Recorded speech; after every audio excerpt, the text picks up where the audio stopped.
वकीलन जी ख़ातिरी बावजूद PTI chairman Imran Khan Lahore high court में अॼु बि पेश न थियो।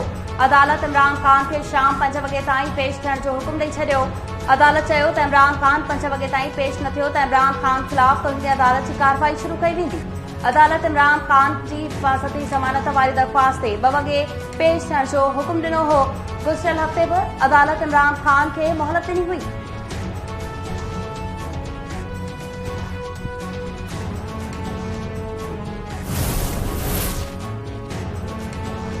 इलेक्शन कमीशन सदर जी चूंडुनि बाबति मुशावरती इजलास में शिरकत न करण जो फ़ैसिलो करे छॾियो।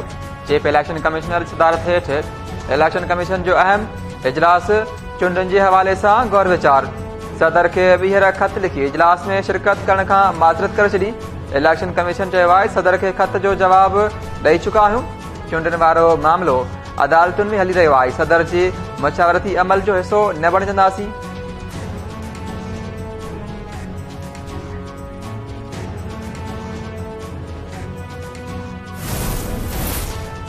ऐवान सदर ऐवान साज़िश बणिजी चुको आहे। इलेक्शन कमीशन ते दबाव विझी गैर आईनी तौर चूंडुनि जी तारीख़ वठण जी कोशिश कई पई वञे।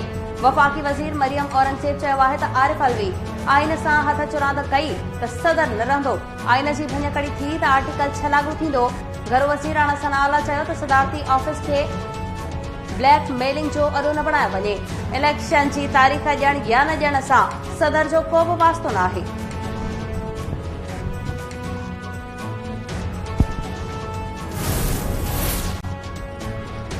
लाहौर हाई कोर्ट पीटीआई जे पंजाब मां चूंडियल MP MNAs खे डी नोटिफाई करण वारो इलेक्शन कमीशन जो नोटिफिकेशन मुअतल करे छॾियो। अदालत पीटीआई जे वधीक 70 MNAs जी इस्तीफ़ा मंज़ूर करण ख़िलाफ़ दरख़्वास्त ॿुधणी कई। पंजाब में ख़ाली तकनि ते नंढी चूंड बि रोकण जो हुकुम। अदालत ईंदड़ ॿुधणीअ ते इलेक्शन कमीशन समेत समूरनि धुरियुनि खां जवाब तलब करे वरितो। अदालत चयो आहे त स्पीकर जे नोटिफिकेशन वारो मामिलो 7 मार्च ते ॿुधो वेंदो।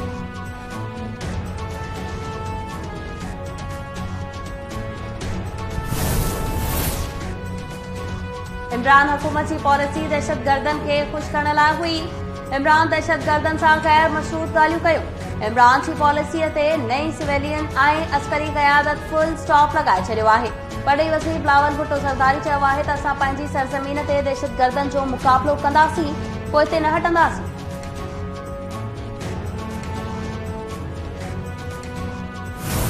ये वाकया भी 5 शुहदा है एक, और ये बिल्कुल सही है कि हम सबको हिला दिया इस चीज ने। इसमें कोई ऐसी बात नहीं है कि जी हम कहें कि, लेकिन इससे हमारा रिजॉल्व इन दहशतगर्दों को खत्म करने का और ज्यादा स्ट्रांग हुआ है। जो चाह रहे थे कि ये तालिबान इधर आए, जिन्होंने अपने मुंह से कहा था, मैंने खुद सुना अपने कानों से, वो आज रिस्पॉन्सिबल है इस सारी चीजों के। और इस वक्त मुझे पता है कि हमारी मिलिट्री लीडरशिप, हमारी सिविलियन लीडरशिप मुत्तहद है, कहते हम इनसे बात नहीं करेंगे, इन्हें गोली मारेंगे। बेहतर होने चाहिए थे इंतजाम, इसमें कोई शक नहीं है। और ये हमने कहा है कि पहले तो इनको इधर तक पहुंचना नहीं चाहिए था, वो इंटेलिजेंस का सारा काम है, और इधर पहुंच के इनको बिल्डिंग के अंदर दाखिल नहीं होना चाहिए था, बाहर ही इनको जानब रसीद करना चाहिए था। कराची पुलिस ऑफिस ते हमले असां सभिनी खे धोड़े छॾियो। हमले सां दहशतगर्दन खे ख़त्म करण जो मुराल बुलंद थियो। तालिबान खे वापसि आणण जा ख्वाहिशमंद समूरी सूरतहाल जा ज़िम्मेवार आहिनि। सिंध असेंबलीअ में ख़िताब कंदे वॾे वज़ीर मुराद अली शाह चयो आहे त असांजी सियासी ऐं फ़ौजी क़यादत मुतहद आहे। सभिनी जो मौक़िफ़ आहे त तालिबान सां ॻाल्हियूं न थींदियूं। दहशतगर्द समूरे पाकिस्तान मां गुज़री हिते पहुता। इंटेलिजेंस बहितर हुअणु घुरिजे हा। गाॾियुनि जी हरियाल में रजिस्ट्रेशन करण जो फ़ैसिलो कयो आहे, पोइ हिते न हटंदासीं।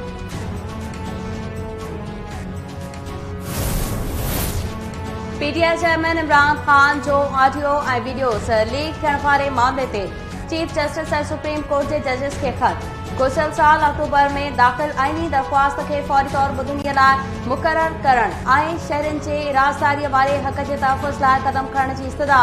इमरान खान चयो त कुझु महीननि खां शकी ऑडियोस ऐं वीडियोस लीक थी रहियूं आहिनि। ऑडियोस ऐं वीडियोस हैकिंग ऐं डीप फेक समेत ॿियनि जाली तरीक़नि सां ठाहियूं वयूं आहिनि। शहरनि जे आईनी हक़नि जो दिफ़ा कयो वञे।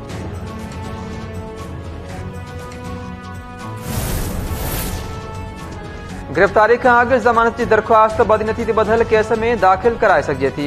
केस में बदनीयती न हुजे त पोइ ज़मानत कीअं थी सघे थी।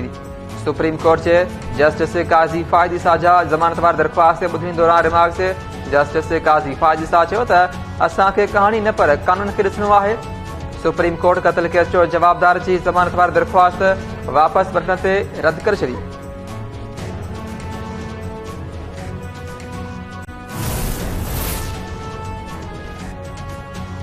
कराची पुलिस जी ऑफिस ते हमलो कंदड़ दहशतगर्दनि जो वधीक हिकु सहूलतकार गिरफ़्तार।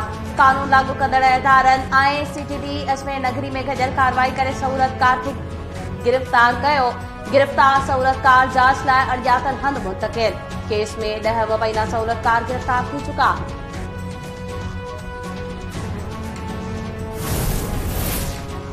कराची पुलिस ऑफिस ते दहशतगर्दनि सां मुक़ाबले दौरान शहीद थियल पुलिस एहलकार जी शिकारपुर में जनाज़े निमाज़ अदा कई वई। शहीद एहलकार अब्दुल लतीफ़ भुट्टो जी जनाज़े निमाज़ में SSP DSR रेंजर ऐं ॿियनि शिरकत कई। शहीद एहलकार जो मढ़ अबाणी कब्रिस्तान में मिटी मां हवाले कयो वियो।